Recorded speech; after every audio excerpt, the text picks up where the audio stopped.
back, everyone. My name is Patrick. You're watching the Oilers Rundown, broadcast on the Oilers Fanatic and the Heavy Hockey Network.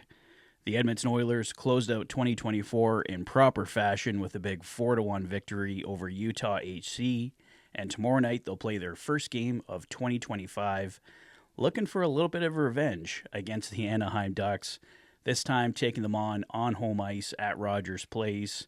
I think the Oilers probably should have at least learned their lesson against Anaheim last weekend. I think they will come into tomorrow night with a much stronger effort. They're being led lately by their captain, Connor McDavid, Leon Draisaitl, Connor Brown. I have some stats on all three of those guys for you. Let's break it down here. Let's start with this post from Heavy Hockey's own Eric Friesen. Connor McDavid has 567 points in 328 games since January 1st, 2021. That's 4 years of hockey where McDavid has averaged 142 points per 82 games. We are witnessing one of the most prolific offensive players in NHL history at the height of his powers. Oilers insider Bob Stauffer posted this on Leon Draisaitl.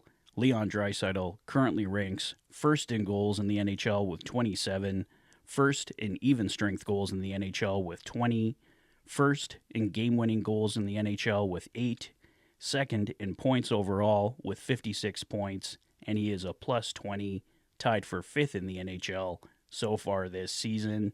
Leon Draisaitl has just been absolutely on fire. And speaking of on fire, Oilers Daily posting this on Connor Brown. In his last 9 games, 3 goals, 7 assists, 10 points. What a stretch of games it's been for number 28. As I mentioned in my video yesterday, Connor Brown has not looked out of place playing on the number 1 line with Connor McDavid. Just great to see for Connor Brown, especially with his struggles last season and early season struggles this year, to see him breaking through, having this kind of impact for the Edmonton Oilers on a $1 million price tag. I guess the bonus money is on the salary cap this year, but technically a $1 million price tag for Connor Brown. He is delivering great value here. And speaking of Connor Brown, playing with Connor McDavid, Tony Brouwer posted the Oilers' lines and pairings from today's practice. It was a top line of Nuge, McDavid, and Brown. They combined for an amazing goal the other night against Utah. Podkolzin, Draisaitl, and Arvidsson remained together. That line has just been dynamic for the Edmonton Oilers. Zach Hyman moves down to the third line with Matthias Janmark and Kasperi Kapanen. Kind of an interesting move there, making Matthias Janmark the third line center.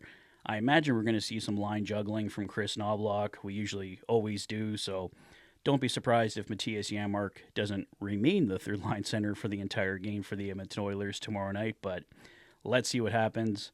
On the fourth line, Jeff Skinner, Adam Henrique, and Corey Perry. Kind of interesting having Adam Henrique down there as the fourth line center. He's certainly struggled so far this year, hasn't had the same kind of impact as the Edmonton Oilers had hoped he would have, especially last year in the playoffs. That line of Henrique, Connor Brown, and Matthias Janmark was just absolutely amazing, but they haven't had as much time together this year and haven't produced as frequently, so perhaps the Oilers are going to be looking for a third-line center, but we do have to factor in Noah Philp potentially coming up too as well for the Edmonton Oilers, but don't think you can have Noah Philp as your third-line center. Ideally, he's your fourth-line center, so if Adam Henrique can't move up, maybe Adam Henrique moves to the wing here, so let's see what happens over the next few weeks and months here for the Edmonton Oilers, but definitely some big decisions coming up. Derek Ryan remains the odd man out up front for the Edmonton Oilers. On defense, no changes. Matthias Ekholm and Evan Bouchard, Darnell Nurse and Troy Stetcher, Brett Kulak and Ty Emberson, and head coach Chris Knoblauch confirmed that Stuart Skinner will get the start tomorrow night for the Edmonton Oilers against the Anaheim Ducks. Like I said, this was the lines and pairings from practice, but don't be surprised if Chris Knoblauch comes in with a completely different lineup before the game, or at least during the game tomorrow for the Edmonton Oilers.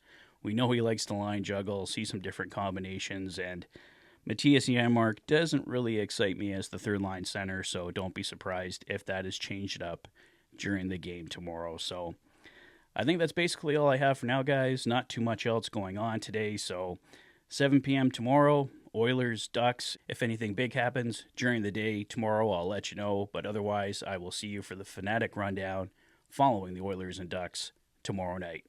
Let me know your thoughts on the lineup. Do you think the Edmonton Oilers should be on the hunt for a third line center? I know top four, right shot D or left shot D, definitely priorities for the Edmonton Oilers. I know some of you out there want them to go get a goaltender as well. So let me know what your thoughts are, what your wishes are for the trade deadline, and let's do some more discussion on that over the coming days and weeks here at the channel. For now, let me know your thoughts in the comment section below. If this is your first visit to the channel and you like what you see, please consider liking and subscribing for all the latest Oilers content. You've been watching the Oilers Fanatic. Thanks for being a fan.